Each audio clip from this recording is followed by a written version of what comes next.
ትስፉነት አነቃቃሕቲ ሓሳባት ደራሲ ዓወት ልጃለም ተራኺ ዓወት ልጃለም ሳልሳይ ሕታም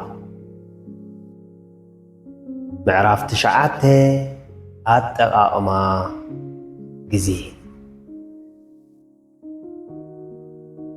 ሓደ ዘይሩ ክምለስ ዘይኽእል ነገር ዝባኸነ ጊዜ እዩ። ዘይተፈልጠ ባህላይ ጽባሕ ክገብሮ ትብል በሰሮ ብሂል ተጋሩ ጊዜ ክትዓቁር ኣይትኽእልን ጊዜ ክተጥፍኦ ጥራይ ኢኻ ትኽእል ግን ብብልሓት ወይ ብዕሽነት ክተጥፍኦ ትኽእል ኢኻ። ቤንጃሚን ኦፍ ኣብ ሕሉፍ ክንደይ ጊዜ ትፊእኻ ብዘየገድስ ሕጂ እውን ሓደ ሙሉእ ጽባሕ ኣለካ። ዴንስ ዌድሊ እቶም ጊዜኦም ዘባኹኑ ሰባት ጊዜ ሓፂሩና ኢሎም ኣብ ምምራር ቀዳሞት እዮም። ጅን ዲ ላይብሩይረ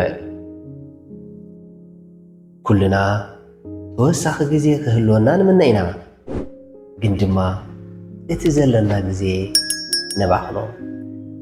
ሮቢን ሻርማ ሓደ መዓልቲ ብባስ እንዳተጓዓዝኩ ምኩሕኳሕ ዘይፍለየ ማዕጾ እትብል መጽሓፍ የንብብ ነበርኩ።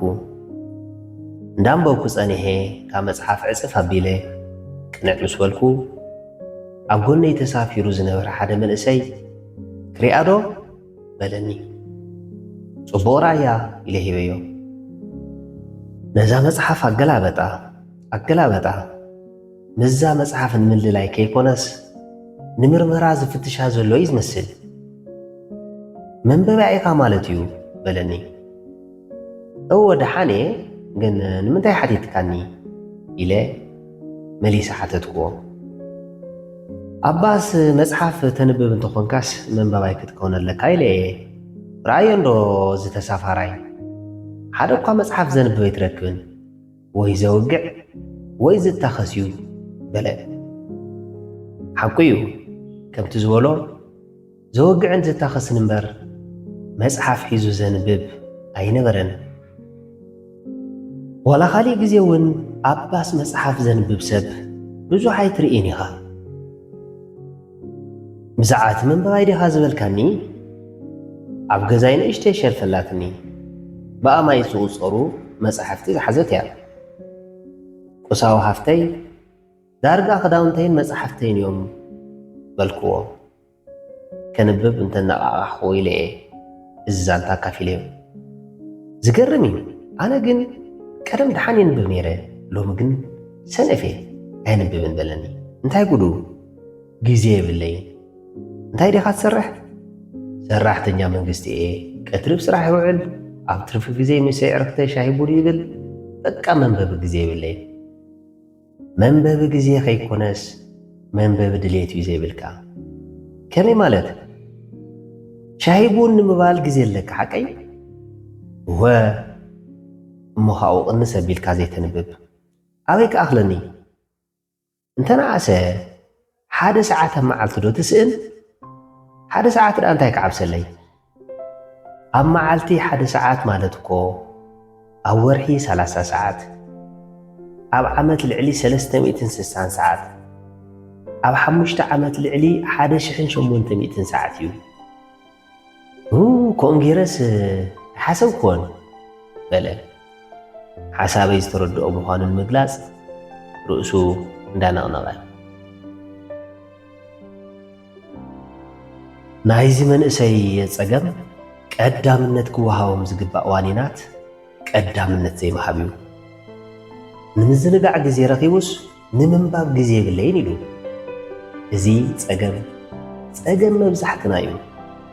ንምዝንጋዕ ጊዜ ረኺብና ንስራሕ ጊዜ ይብልና እንብል ብዙሓት ኢና ክኸውን ዝነበሮ ግን ንስራሕ ግቡእ ግዜ ይምደብ እሞ ተረፍ ግዜ እንተልይካ ንምዝንጋዕ ይምደብ። ንምንባብ ግዜ የብለይን ምባል ዳርጋ ነዳዲ ዝወድአት መኪና ሒዝካ ነዳዲ ንምምላእ ግዜ የብለይን ኢልካ ከይመላእኻ ምጓዓዝ እዩ። ንባብ ንፍልጠትና ዓወትናን ሓጎስናን ኣገዳሲ ስለ ዝኾነ እኩል ግዜ ክምደበሉ ኣለዎ። ኣብ ቆፀራ ምርፋድን ጉዳይ ደንጎኻ ምጅማርን ዳርጋ ባህሊ ሓበሻ ስለ ዝኾነ ቆፀራ ሓበሻ ዝብል ሽም ተዋሂብዎ እዩ። ንመመረቕታ ሓደ ጉዳይ ንጎ ሰዓት 2 ፈረቓ ተዓዲመ ኣብ ሰዓተይ ተራኸብኩ። ኣነ እውን ዘርፍደሉ ግዜ ኣሎ። ሽዑ ግን ኣጋጣሚ ኣብ ሰዓተይ ተራኺበ ነይረ። ኮይኑ ግን እቲ ጽምብል መመረቕታ ክሳብ ሰዓት 6 ስለ ዘይተጀመረ እቲ ጉዳይ ከይተመረቐ ተመሊሰ ዝኸድኩሉ ኣጋጣሚ ኣሎ። ከምዚ ዝበለ ኣጋጣሚታት ብዙሕን ልሙድን ስለ ዝኾነ እዩ ድማ ቆፀራ ሓበሻ ተባሂሉ። እቶም ሓበሻ ዘይኮኑ ጽቡቕ ንሕና ኸ ንምንታይ ቆፀራ ሓበሻ ብዝብል ንጽውዖ? ጽቡቕ ይቕጽል ማለት ድዩ? ናይ ድሑራት ኣጠቓቕማ ግዜ እንድዩ ንምንታይ ቆፀራ ድሑራት ዘይንብሎ? ብጣዕሚ ዝገረመኒ እዚ ድሑር ኣጠቓቕማ ግዜ ናይ ሓበሻ ጥራይ ከይኮነስ ኮላይ ናይ ብዙሓት ኣፍሪቃውያን እውን ስለ ዝኾነ ግዜ ኣፍሪቃ ተባሂሉ እውን ይፍለጥ እዩ። እንኳ ዓባበይንና ኣይኮንና ክብል ኢለ ነይረስ ኣብ ስንፍና ሓጋዛይ እንታይ ይዓብስ ኢለ ገዲፈዮ። ሓደ ሚስጥር ዘይምዕባል ሓበሻ ኾነ ኣፍሪቃ እውን እዚ ድሑር ኣጠቓቕማ ግዜ ከይኮነ ኣይተርፍን። ምስ ሰብ ክቋፀር እንከለኹ ናተይ ቆፀራ ፈረንጂ እያ እንዳበልኩ እንዳጠንቀቕኩ እየ ዝቋፀር። ሓደ ዝፈልጡኒ ሰባት ድማ ንስኻ ኮ ሰዓት ምርፋድ ኣይትፈቱን ይብሉኒ። ኣብ ሰዓት ካብ ምርካብ ንብር ከይኮነስ ውዕለት ኣይመስሎም። ብዝኾነ እዚ ድሑር ኣጠቓቕማ ግዜ ቆፀሮ ሓበሻ ከይኮነስ ቆፀሮ ድሑራት ክበሃል ኣለዎ። ፈረንጂ ኣብ ኣጠቓቕማ ግዜ ዘለዎ ዝለዓለ ተገዳስነት ምርኣይ ሓንቲ ኣብነት ንርአ። ነበር ቀዳማይ ፕሬዚደንት ኣሜሪካ ጆርጅ ዋሽንግተን ጸሓፊኡ 5 ደቓይቕ ኣርፊዱ ይመጽእ እሞ የቕሬታ ሰዓተይ ተበላሽያ ስለ ዝደሓረት ኣርፊደ መጽእ ይብሎ። ዋሽንግተን ድማ ተቐበለ ኣቢሉ ደሓን ጽባሕ ወይ ንስኻ ሰዓትካ ክተስተኻኽል ኢኻ ወይ ኣነ ጸሓፊ ክቕይር እየ ኢልዎ። ንሕና እውን ከምኡ ክንለምድ ኣለና። ቆፀራ ድሑራት ንምስትኽኻል ድማ ኣብ ቆፀርኡ ዘይርከብ ሰብ ዘይምትእ ንጋድ እዩ። ቆፀራ ድሑራት ንምትራፍ ግድን ስጉምቲ ምውሳድ የድሊ እዩ። ሓደ ሓበሻ ኣብ ኤውሮጳ እንዳተምሃረ ዘጋጠሞ ተጓንፎ ክንውስኽ። ሓደ መጽናዕቲ ንምቕራብ ዝምልከቶም ምሁራት ንሰዓት 8 ኢሉ ይዕድም እሞ ክሳብ ርብዒ ጎድል ን8 ሰብ ዝበሃል ዘይመፀ ይኸውን። በቃ ተሪፎም የሚሉ ተስፋ ይቖርጽ። 10 ጎድል ን8 ኮይኑ ሰብ ዝበሃል የለን።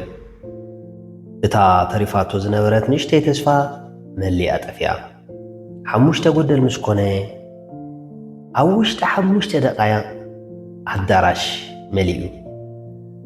ፈረንጂ ከይርፈደን ከይቀደመን ኣብ ሰዓቱ ዝርከብ ምዃኑ ዓብዪ ምህሮ ዝረኸብኩሉ እዩ ድማ ይብል። ብጣዕሚ ዝገርም እዩ። ካብ ፈረንጂ ክንወስዶ ዝግባአና ተመክሮ ከምዚ ዝበለ ለዋጣይ ተመክሮ እዩ። ኣብ ቆፀራ ዘይምቕዳም ዘይምርፋድ ግዜ ምሕላፍ ህይወት እዩ ክበሃል ይኽእል። እዞም ስዑ መሰረታዊ ባህርያት ድማ ኣለዎ። ግዜ ንኩሉ ሰብ ብማዕረ ዝበፅሖ ሃፍቲ እዩ።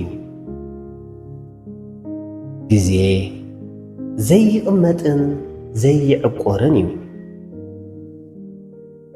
ግዜ እንተጠፊኡ ፈጺሙ ክምለስ ኣይኽእልን። ግዜ ዘይጥልብ ዋኒን የለን።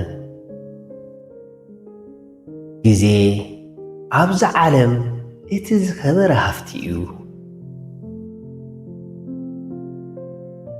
ኣብ ባንኪ እተቐምጦ ገንዘብ መዓልቲ መዓልቲ ኣብ ውሽጢ 24 ሰዓታት ኣውፂእኻ እንተዘይተጠቒምካሉ ዝህገር እንተዝኸውን እንታይ ምገበርካ? ገንዘብካ ከይህገረካ ክትብል መዓልቲ መዓልቲ ኣብ ውሽጢ 24 ሰዓታት እንዳውፃእኻ ክትጥቀመሉ ነርካ። ግዜ እውን ከምኡ እዩ። በብሴከንዱ እንተዘይተጠቒምካሉ ንሓንሳብን ንሓዋሩን ከይምለስ ይጠፍእ። በብሴከንዱ ክትጥቀመሉ ግድን እዩ። ገለ ካብቶም ኣባኸንቲ ግዜ ዝበሃሉ ውንዘፋ ወይ ከዓ ፕሮክራስቲኔሽን፣ ብደወል ቴሌፎን ምምንጋው፣ ቅደም ሰዓብ ዋኒናት ዘይምሕላው፣ ሃንደበታዊ ኣጋይሽ ምቕባል፣ ጋሕጣት ኣኼባ፣ ዝጠፍአ ኣቕሓ ምድላይ ይርከብዎም። እዚ መጽናዕቲ ኣነባብራ ምዕራባውያን መሰረት ዝገበረ እዩ። ኣብ ዓድና ግን ዳርጋ ኩሉ ስራሕና መባኸኒ ግዜ እዩ ምባል ይከኣል። ዝበዝሕ ኣነባብራና ብትልሚ ዝምራሕ ከይኮነስ ብኣጋጣሚ ዝሓልፍ እዩ። እዚ እንተኾይኑ ድማ ኣየናይ መባኸኒ ዘይኮነ ንምፍላይ እውን ኣጸጋሚ እዩ። ዕዉታት ሰባት ካብዘይ ዕዉታት ዝፈልዮም ሓደ ዓብዪ ነጥቢ ኣጠቓቕማ ግዜ እዩ። ዕዉታት ግዚኦም ብግቡእ ይጥቀሙ፣ ዘይዕዉታት ድማ ግዚኦም የባኽኑ። ኣጠቓቕማ ግዜ ማለት ግዜኻ ዝያዳ ኣብ ዘፍሪ ስራሕ ንኽተውዕሎ ምትላምን ምውዳብን ማለት እዩ። ኣጠቓቕማ ግዜ መፍረያይነትካ ሰለጤንካን ዓወትካን ንምዕባይ ንሓደ ስራሕ ዘድልየካ ግዜ ምትላምን ምቁፅጻርን ማለት እዩ። ጽቡቕ ኣጠቓቕማ ግዜ ኣብ ሓፂር ግዜ ብንእሽተይ ጻዕርን ብቐሊል ውጥረትን ብዙሕን ጽቡቕን ስራሕ ክትሰርሕ ይሕግዘካ። ጽቡቕ ኣጠቓቕማ ግዜ ማለት ኩሉ ዘድልየካ ስራሕ ከይተጨናነቕካ ምስራሕ ምኽኣል ማለት እዩ። ጽቡቕ ኣጠቓቕማ ግዜ ስራሕኻ ብጉልበት ከይኮነስ ብብልሓት ንኽትሰርሕ ይሕግዘካ። ጽቡቕ ኣጠቓቕማ ግዜ መዓልትኻ ብግቡእ ንኽትጥቀመላን ሸቶታትካ ንኽትዕውትን ጠቓሚ እዩ። ጽቡቕ ኣጠቓቕማ ግዜ ማለት ጥዕናኻን ማሕበራዊ ህይወትካን ሰዊእኻ ብዙሕ ስራሕ ምስራሕ ማለት ኣይኮነን። ነዚኦም ኩሎም ዘድሊ ግዜ መዲብካ ምስራሕ ማለት እዩ። ጽቡቕ ኣጠቓቕማ ግዜ ማለት ግዜኻ ካብቲ ዘየገድስ ስራሕ ቀኒስካ ናብቲ ኣገዳሲ ስራሕ ምውሳኽ ማለት እዩ። ኩሎም ዋኒናት ሓደ ዓይነት ረብሓ ወይ ኣድላይነት የብሎምን። ገሊኦም ግድን ክትሰርሖም ዝግባእ ወይ ከቢድ ጸገም ዝፈጥሩ እዮም። ገሊኦም ክትሰርሖም ዝግባእካ ግን ግድን ዘይኮኑ እዮም። ገሊኦም እንተሰራሕካዮም ደስ ዝብለካ እዮም። ገሊኦም ብኻሊእ ሰብ ክተስርሖም እትኽእል እዮም። ገሊኦም ድማ ዋላ ክትገድፎም እትኽእል እዮም። ስለዚ ቀዳምነት ክውሃብ ዝግባእ ዋኒን ቀዳምነት ሂብካ ግዜኻ ናይ ምጥቃም ተኽእሎ ከተጥርለካ። ኣብ ኣጠቓቕማ ግዜ ዘሎ እቲ ቀንዲ ቁም ነገር ቀዳምነት ክወሃቦም ዝግባእ ነገራት ምፍላይ እዩ። ኣብዚ ዓለም ዘለካ እቲ ዝኸበረ ሃፍቲ ግዜ እዩ። ይንኣስ ይዕበ ብዘይ ግዜ ዝስራሕ ስራሕ የለን። ካብቶም ገንዘብ ዘይገዝኦም ሃፍቲ ሓደ ግዜ እዩ። ዋላ ብቢልዮን ዝቁፀር ገንዘብ ይሃለኻ ሓንቲ ሴኮንድ እኳ ንድሕሪት ክትመልስ ወይ ንቕድሚት ክትሕልፍ ኣይትኽእልን። ጽቡቕነቱ ግዜ ዋጋ ዘይኽፈሎ ንኹልና ማዕረ ዝበጽሐና ሃፍቲ እዩ። ንኹልና ማዕረ ስለ ዝበፅሓና ማዕረ ንጥቀመሉ ኢና ማለት ግን ኣይኮነን። ግዜ ብግቡእ እንተዘይተጠቒምካሉ ይባኽን እዩ። ኣጠቓቕማ ግዜ ምፍላጥን ምልምማድን ዘድልውን ግዜኻ ከይተባኽን እዩ። ግዜ ሓፂሩ ዝበሃል ፀገም ኣጠቓቕማ ግዜ እዩ። ግዜ ሓፂሩ ኣይፈልጥን። ምኽንያቱ ኩሉ ወዲ ሰብ 24 ሰዓት ኣብ መዓልቲ ተዓዲሉ እዩ። ጽቡቕ ኣጠቓቕማ ግዜ ዘይለመዱ ሰባት ንዘዝመፀ ምላሽ እንዳሃብኦም ዝነበሩ ኣብ ቶኪዮ ይኹን ኣብ ኒውዮርክ፣ ኣብ መቐለ ይኹን ኣብ ኣዲስ ኣበባ ዘሎ ግዜ ማዕረ እዩ። ኣብ መዓልቲ 24 ሰዓት ወይ 1440 ደቃይቕ ወይ 86400 ሴኮንድታት። እታ 14 ሰዓት ንኩሉ ወዲ ሰብ ማዕረ እያ ትበፅሖ። ከመይ ትጥቀማ እዩ ተፈላላይ ዝፈጥር። ዕዉታት ካብ ዘይዕዉታት ዝፈልዮም እውን ናይዛ 14 ሰዓት ኣጠቓቕማ እዩ። ኣብ መንጎ ማህተመ ጋንዲን ኣብ መንጎይን ዘሎ ፈላላይ ኣጠቓቕማ ዛ 14 ሰዓት እዩ። እኹል ግዜ የብለየን ኢልካ ኣይተመኻኒ። ንሄለን ኬለር፣ ንመለስ ዜናዊ፣ ንማዘር ተሬዛ፣ ንሃይለ ገብረስላሴ፣ ንኣልበርት ኤንስታይን፣ ንካርል ማርክስ ዝተዋሃቦም ግዜ ንዓኻ እውን ተዋሂቡካ እዩ። 24 ሰዓት ኣብ መዓልቲ። ንሳቶም ግዜ ረኺቦም ብዙሕ ምስራሕ እንተኽኢሎም ከመይ ኢሉ ባኻ በፂሑ ግዜ ይሓፅር። ግዜ ይሓፅረካ እንተኾይኑ ኣብ ኣጠቓቕማ ግዜኻ ፀገመሎ ማለት እዩ። ብዙሕ ግዜ ኣገደስቲ ብዘይኮኑ ነገራት ተጥፊኢኻ ማለት እዩ። ካልኦት ነገራት ክፈላለዩ ይኽእሉ እዮም። ግዜ ግን ንኩሉ ወዲ ሰብ ማዕረ እዩ። እዚ ድማ ብጣዕሚ ደስ ዝብል ህያብ ተፈጥሮ እዩ። ምዕራባውያን ኣብ ህይወቶም ዘጥፍእዎ ግዜ ብማእኸላይ ተመልከት። 24 ዓመት ኣብ ድቃስ፣ 3.3 ዓመት ኣብ ምብላዕ፣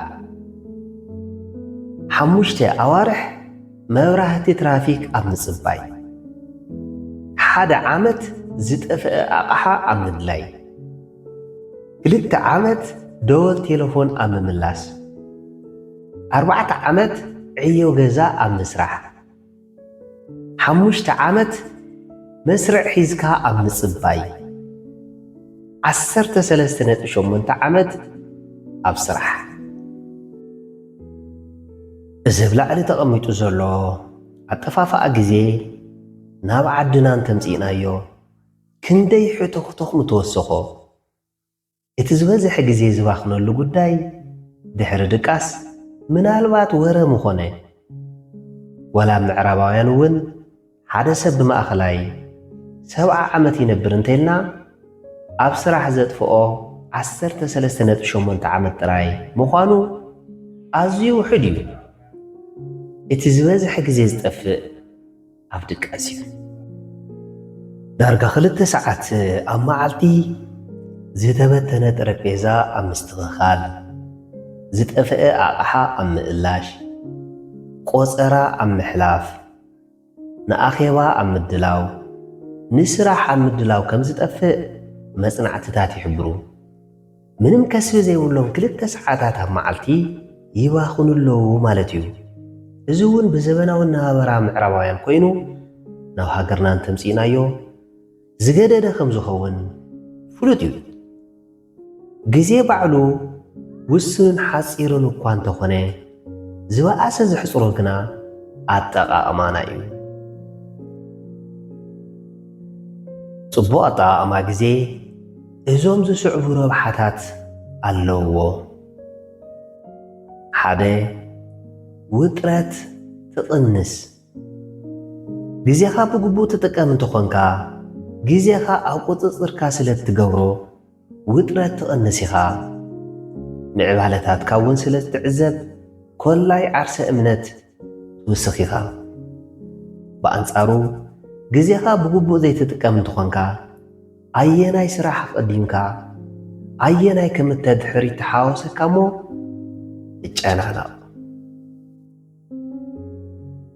ክልተ ሚዛን ስራሕን ህይወትን ትሕሉ። ጽቡቕ ኣጠቓቕማ ግዜ ኣብ ስራሕኻ ዝያዳ መፍረያይ ንኽትከውንን ምስ እትፈትዎም ሰባት ጽቡቕ ግዜ ንኽትሕልፍን ግዜ ክህበካ እዩ። ሓደ ኣብ ህይወት ኣገዳሲ ዝኾነ ነገር ሞያዊ ስራሕኻን ውልቃዊ ህይወትካን ሚዛን ምትሓዝ እዩ። ክልቲኡ ኣገዳሲ ስለ ዝኾነ ሚዛን ክሕዝ ኣለዎ። ናይዚ ፍቱን መድሓኒት ድማ ጽቡቕ ኣጠቓቕማ ግዜ እዩ። 3 ናጽነት ግዜ ትረክብ። ጽቡቕ ኣጠቓቕማ ግዜ ኣብ ውልቃዊ ህይወትካ ከተውዕሎ ዝግባእ እኹል ግዜ ክትረክብ ይሕግዘካ እዩ። እዚ ማለት ካብ ሞያዊ ስራሕኻ ወፃኢ ኣብ መንፈሳዊ ዕግበት ዝፈጥሩልካ ነገራት ንኽትነጥፍ ዕድል ይህበካ ኣሎ ማለት እዩ። ብተወሳኺ ብዙሕ ግዜ ምስ ስድራኻን መቕረብካን ንኽትሕልፍ ዕድል ይፈጥረልካ።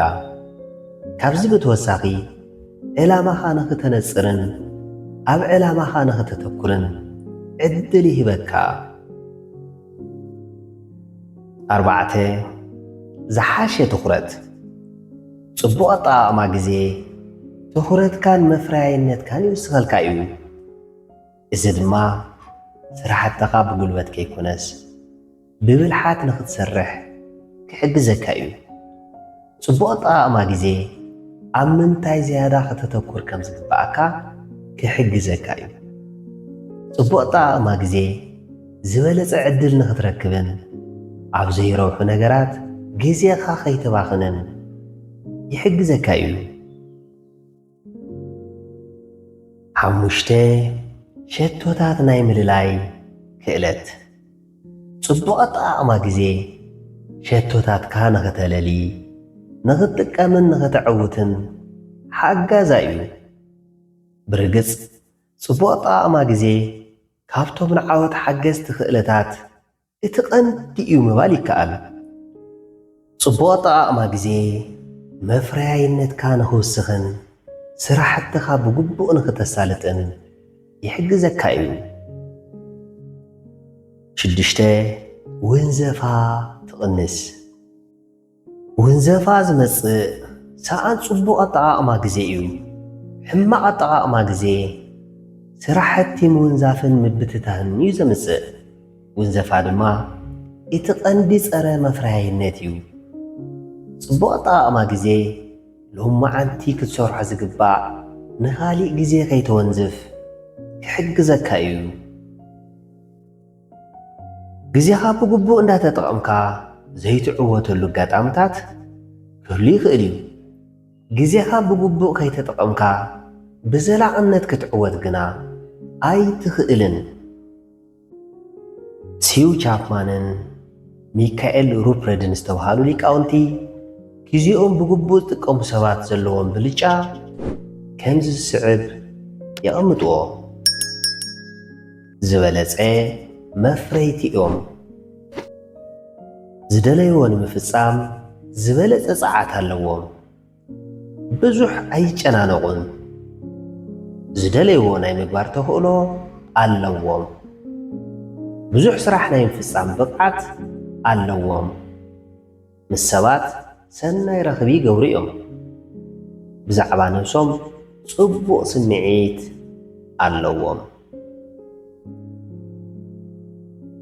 ጽቡቕ ኣጠቓቕማ ግዜ ከይህልወና ዕንቅፋት ዝኾኑና ነገራት ውሽጣውን ግዳማውን ኢልካ ምምዳብ ይከኣል።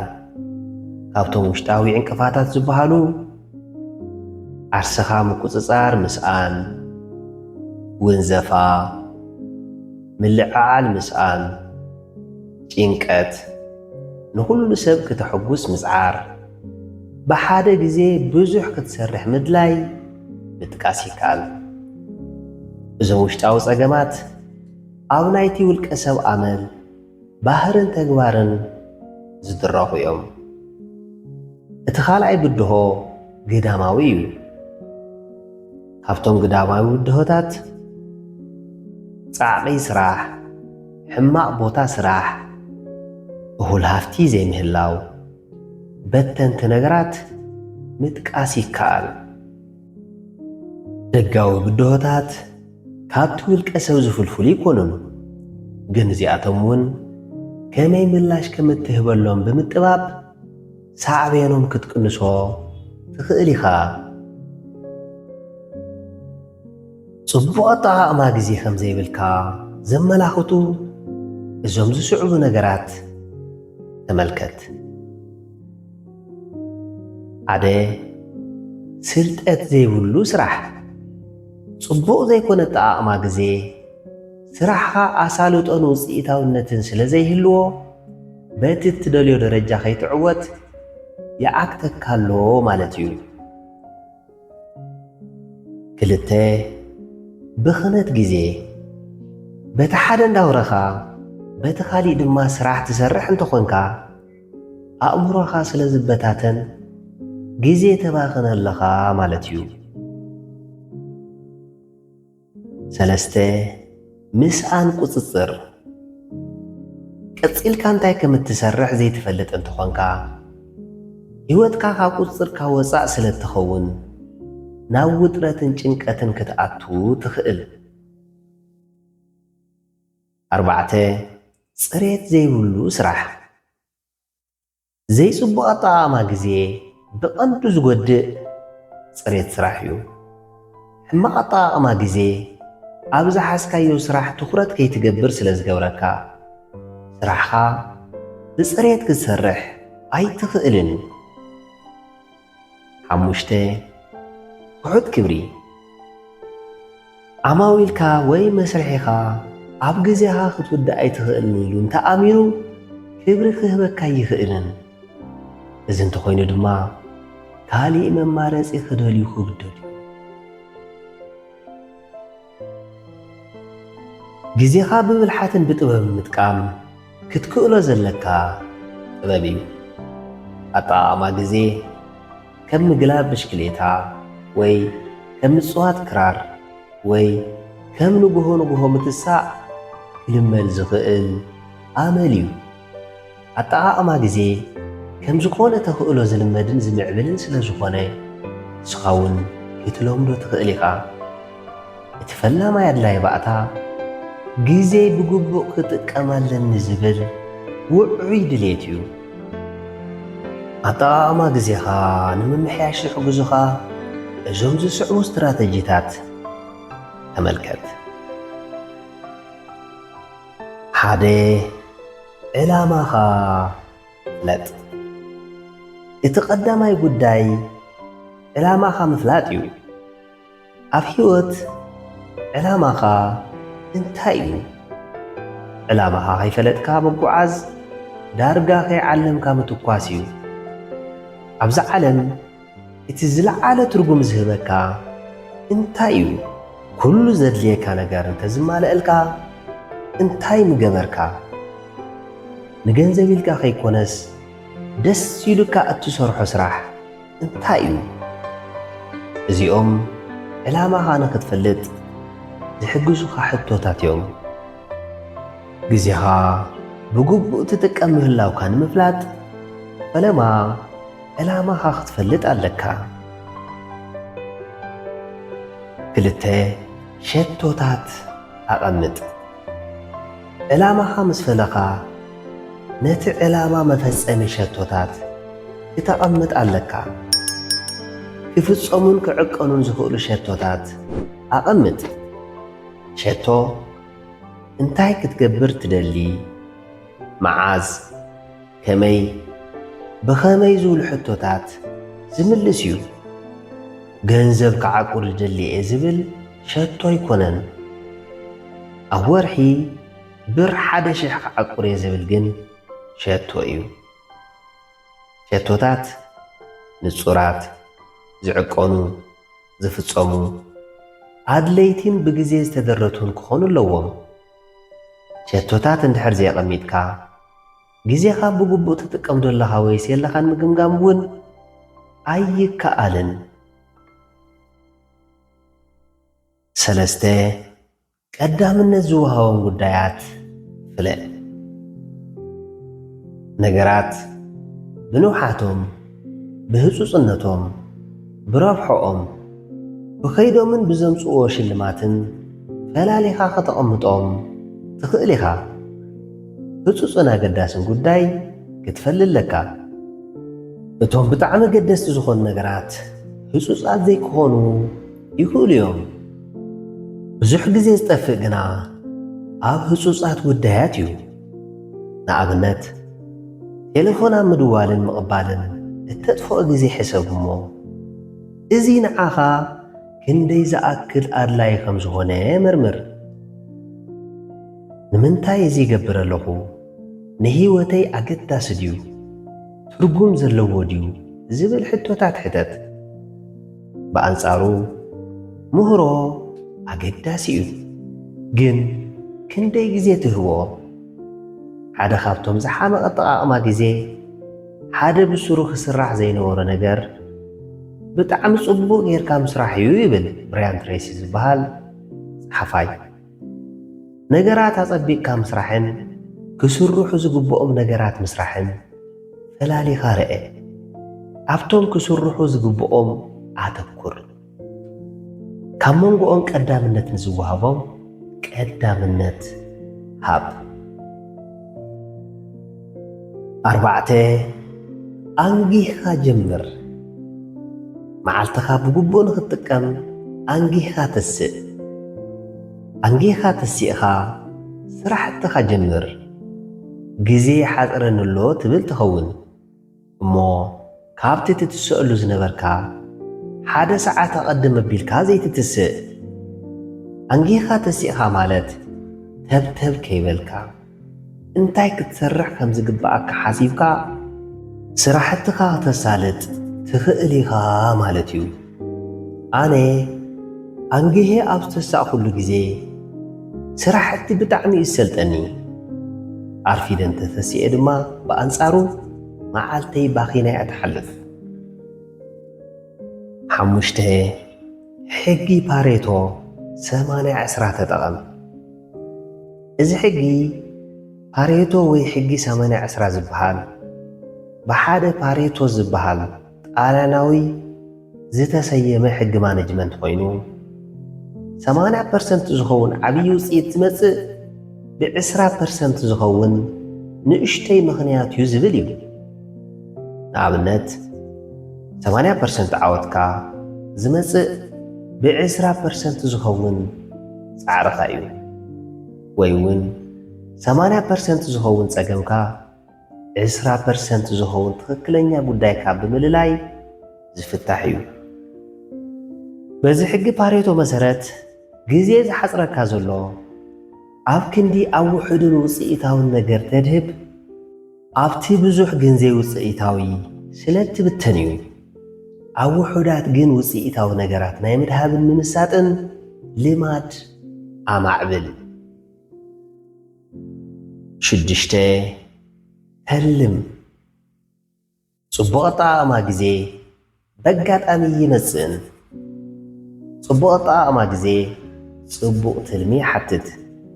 ምትላም ማለት መጻኢኻ ናብ ሎሚ ምምጺእኻ ክትቆጻጸሮን ክትሰርሓሉን ምኽኣል ማለት እዩ። ሕድሕድ መዓልቲ እንታይ ከም እትሰርሕ ተልም። ሕድሕድ ምሸት ንጽባሓይቱ እንታይ ከም እትሰርሕ ዝርዝር ስራሕቲ ኣቐብጥ። ብኡ መሰረት ናብ ስራሕ እትኦ። እዚ ኣብ ከይዲ ኣመል ክኸውን እዩ። ናይ ኩሉ ውድቀት መበገሲ ከይተለምካ ናብ ተግባር ምእታዊ ዝብል ኣበሃህላ ኣሎ። መዓልታዊ፣ ሰሙናዊ፣ ዓመታውን ትልሚ መሓዝ ኣድላይ እዩ። ሓንሳብ ትልሚ እንተዳሊኻ በቲ ትልሚ መሰረት ምስራሕኻን ዘይምስራሕኻን ክትዕቅኖ ትኽእል ኢኻ። ከከም ኣድላይነቱ እቲ ትልምኻ ከተማዕብሎን ከተመሓይሸን እውን ትኽእል። ብትልሚ ዘይትምራሕ እንትኾንካ ግን ግዜኻ ይባኽን ደሎ ወይስ ኣብ ረብሓ ይውዕል ኣሎ እውን ክትፈልጦ ኣይትኽእልን። أبز عمت انتاي تلمي حيسك اللخا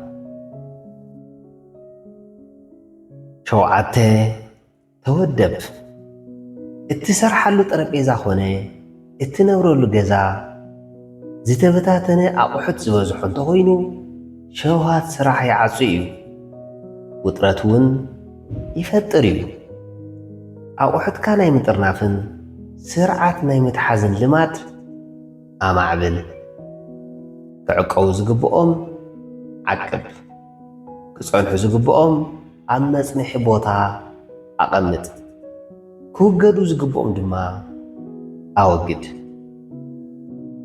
ዝተበታተነ ኣቑሑት ኣብ ዘለዎ ገዛ ወይ ቢሮ ስራሕ ከተስልጥስ ይትረፍ ሓደ ሴኮንድ ኮፍ ክትብል እውን መፅልኢ እዩ ኣቑሑት ጠርኒፍካ ወዲብካን ኣፀቢቕካን ናይ መሓዝ ልማድ ኣማዕብል እዚ ሰሓባይ ከባቢ ስራሕ ብምፍጣር ግዜካ ብግቡእ ንኽትጥቀምን ውፅኢታዊ ስራሕ ንኽትሰርሕን ክሕግዘካ እዩ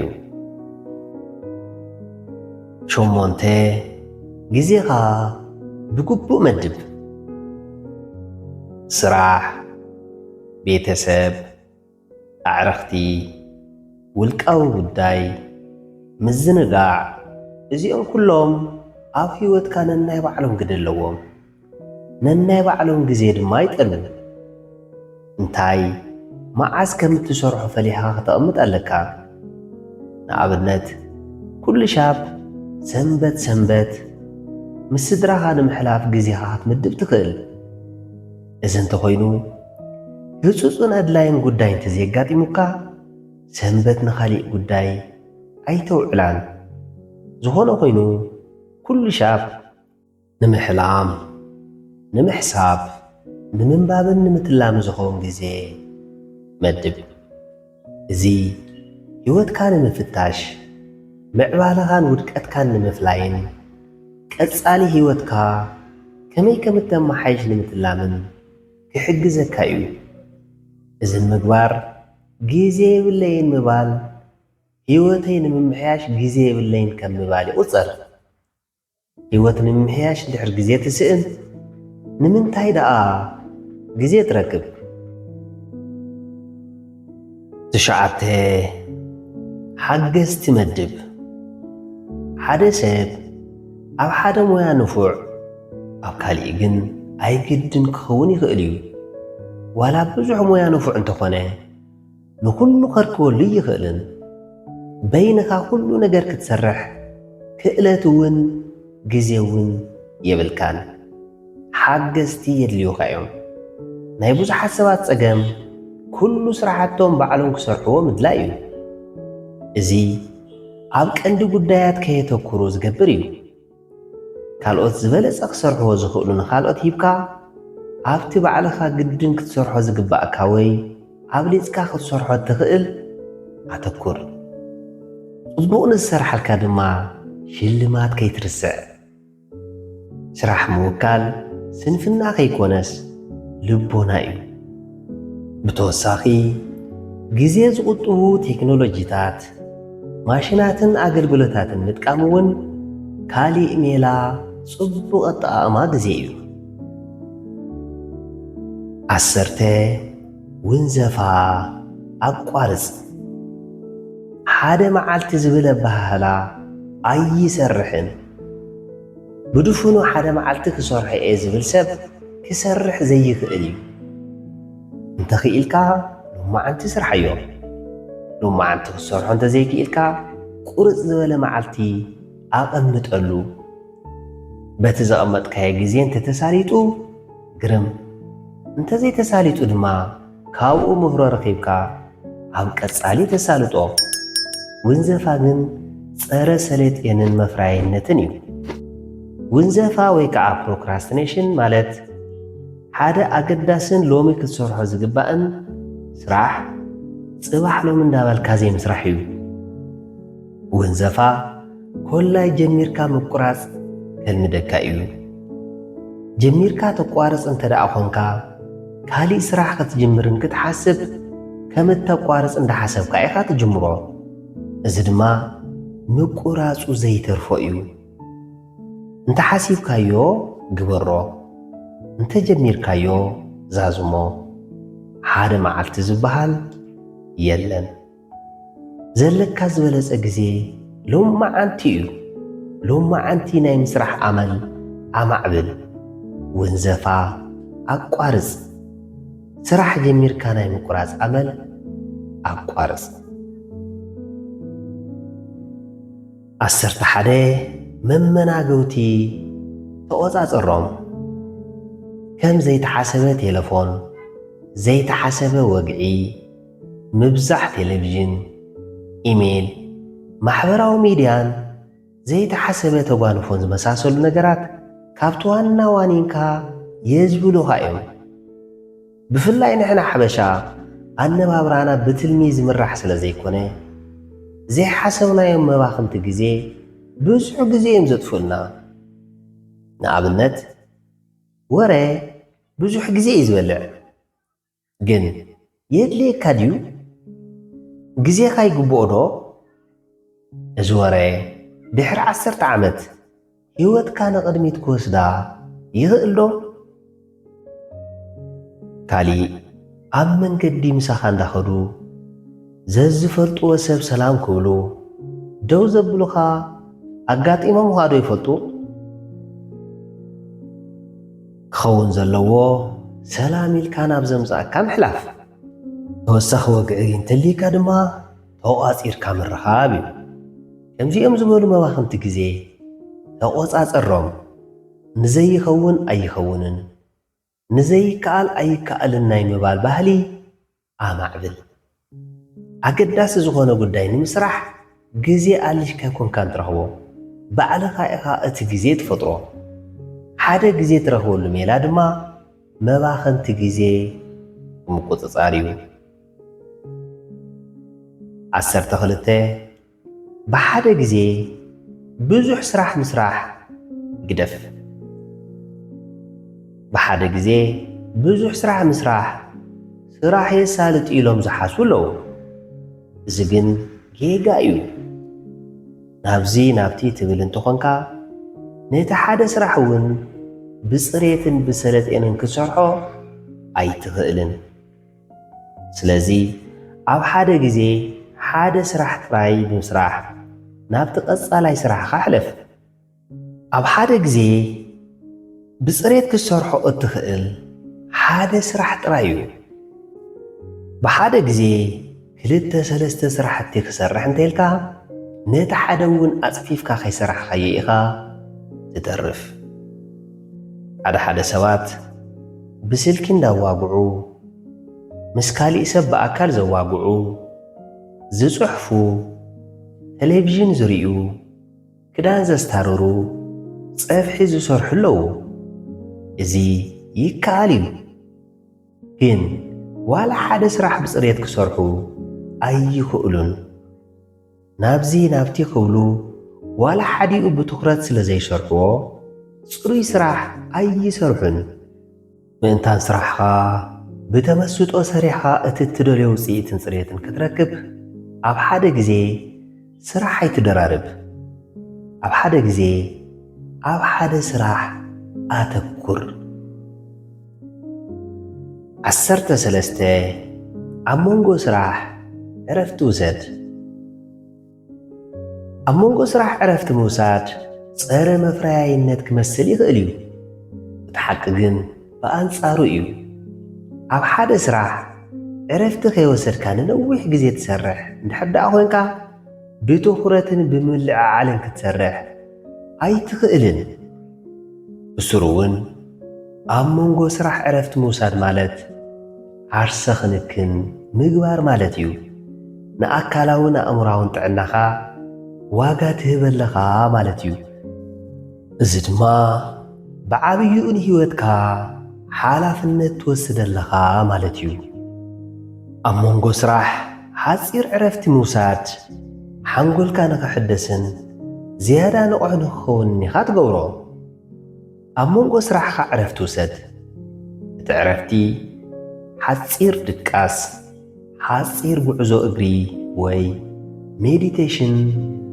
ክኸውን ይኽእል እዩ 14 ዓብዪ ፕሮጀክት ከፋፊልካ መደብ ሓዘሉ። ሓደ ዓብዪ ፕሮጀክት ንምውዳእ መደብ ሒዝካ ትኸውን። መዓዝ እየ ክሰርሖ? ከመይ ገይረ እየ ክሰርሖ? ምስ መን ኮይነ እየ ክሰርሖ? ብሓቂ እዚ ክንድግዛዕ ዝኸውን ፕሮጀክት ሰሪሐ ክውድኦ ደ ዝብሉ ሕቶታት መጨነቕቲ እዮም። ከፋፍሎ። ንኣብነት ኣነ እዛ መጽሓፍ እዚኣ ኸዳሉም ከለኹ ፈለማ ኣብዚ መጽሓፍ ክካተቱ ዝግብኦም ኣርእስትታት መሪፀ፣ ቀጺለ ተዛመድቲ ጽሑፋት እንዳንበብኩ ዘድልየኒ መዘኻኸሪ ሒዘ፣ ቀጺለ ረቂቕ ኣዳልየ፣ ቀጺለ ከሊሰዮ፣ ቀጺለ ወሃብቲ ርእይቶ ኸንብብዎ ገይረ ርእይቶ ተቐቢለ፣ ቀጺለ እቲ ርእይቶ ተቐቢለ ዝእረም ኣሪመ ካብኡ ናብ ሕትመት እትዮም። እዚ ዓብዪ ፕሮጀክት እንተዘይከፋፍሎ መትሓዚ መጨበጢ ክስእነሉ ነይረ እየ። ዓብዪ ፕሮጀክት ናብ ኣናእሽተይ ፕሮጀክታት ከፋፊልካ ምስራሕ ልመድ። 15 ኣይፋል ምባል ተምሃር። ግዜ እቲ ዝኸበረ ሃፍትኻ እዩ። እዚ ዝኸበረ ሃፍትኻ ኣብ ዘይምችወካ ከተጥፍኦ የብልካን። ዘይምችወካ ስራሕ ኣይፋል በል። ኣብቲ ዘይምችወካ ኣይፋል ምባል እንተለሚድካ ነቲ ዝምችወካ ሕራይ ምባል እውን ክትለምድ ኢኻ። ኣይፋል ክትብሎም ዝግባእካ ነገራት ኣይፋል ምባል ክትመሃር ኣለካ። ዝገበርካ እንተገበርካ ንኹሉ ክትሕጉስ ኣይትኽእልን። ኣይፋል ምባል እንድሕር ዘይትኽእል ንኹሉ ክትፍጽም ትሕዞን ትጭብጦን ክጠፍኣካ እዩ። ወይ ንዘይትገብሮ ሕራይ እንዳበልካ ተኣማንነት ክትስእን ኢኻ። ኣይፋል ምባል ምስ ሰብ ክረሓሓቐካ ይኽእል እዩ። ዝያዳ ዘረሓቐካ ግን ሕራይ ኢልካ ምጥላም እዩ። ግዜኻ ብግቡእ ክትጥቀም እንተደኣ ደሊኻ ኣይፋል ክትብሎ ኣብ ዝግባእ ኣይፋል ምባል ክትለምድ ኣለካ። 16 ጥዕናኻ ሓሉ። ጥዕናን ሓለዋትን ፈላሊኻ ምርኣይ ኣጸጋሚ እዩ። ጥዕናኻ ዘይተሓለወሉ ግዜኻ ብግቡእ ክትጥቀም ኣይትኽእልን። እትድቅሰሉ፣ እትምገበሉ፣ እትሰርሓሉን እትዕርፈሉን እኹል ግዜ ክህልወካ ኣለዎ። እዚኦም ኩሎም ኣድለይቲ ስለ ዝኾኑ ዝግብኦም ግዜ ክትምድበሎም ኣለካ። ንኣብነት ሓደ ነገር ክትሰርሕ ድቃስ ዘይትጸግብ እንተኾንካ ንጽባሒቱ ስሉጥን ውፅኢታውን ስራሕ ኣይትሰርሕን። ብዓብይኡ ድማ ጥዕናኻ ክቃወስ ይኽእል እዩ። 17 መተባብዒ ተጠቐም። ሓደ ስራሕ ብጽሬትን ብሰለጤንን እንተወዲእኻ ንነብስኻ ሸልም። ዋላት ንእሽተይ ዝመስል ዓወትካ ክተጸምብሎ ኣለካ። ንኣብነት ሓደ ስራሕ ኣስሊትካን ኣጽሪኻን እንተወዲእኻ ንባዕልኻ ናብ ካፌ ወሲድካ ጁስ ምግባዝ ክኸውን ይኽእል እዩ። እዚ ብቀጻሊ እውን ከምኡ ጌርካ ግዜኻ ንኽትጥቀም ጽቡቕ መተባብዒ እዩ። እዞም ኣብ ላዕሊ ዝተዘርዘሩ ምኽርታት ግዜኻ ብግቡእ ንምጥቃም ኣገደስቲ እዮም። ግዜኻ ብግቡእ ንምጥቃም ብፍላይ ውዑይ ድሌት፣ ተሪር ውሳነ፣ ጠንካራ ዲስፕሊንን ዘይሕለል ሓቦን ክህልወካ ኣለዎ። እዛ ትስዕብ ሓጻር ዓንቀጽ እስኪ ተመልከት። ሎማዓንቲ ሓዳሽ መዓልቲ እያ። ፈጣሪ ዝሓዳሽ መዓልቲ ከም ድላየይ ገይረ ክጥቀመላ ሂቡኒ ኣሎ።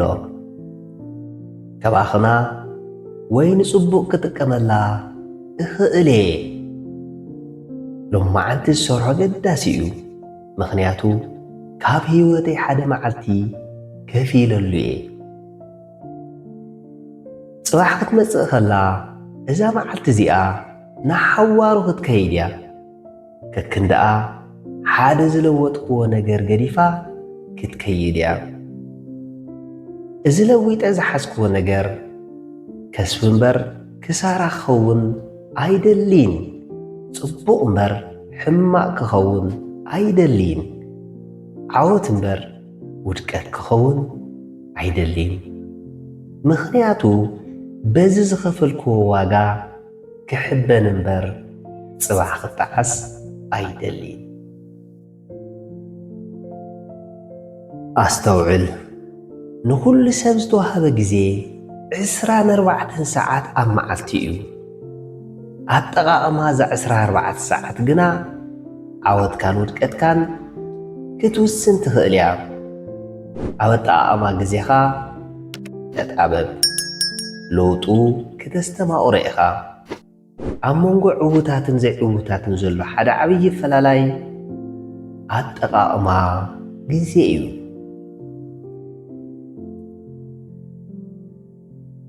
ትስፉነት ኣነቓቓሕቲ ሓሳባት ደራሲ ዓወት ልጃለም ተራኺ ዓወት ልጃለም ሳልሳይ ሕታም ምዕራፍ 9 ኣጠቓቕማ ግዜ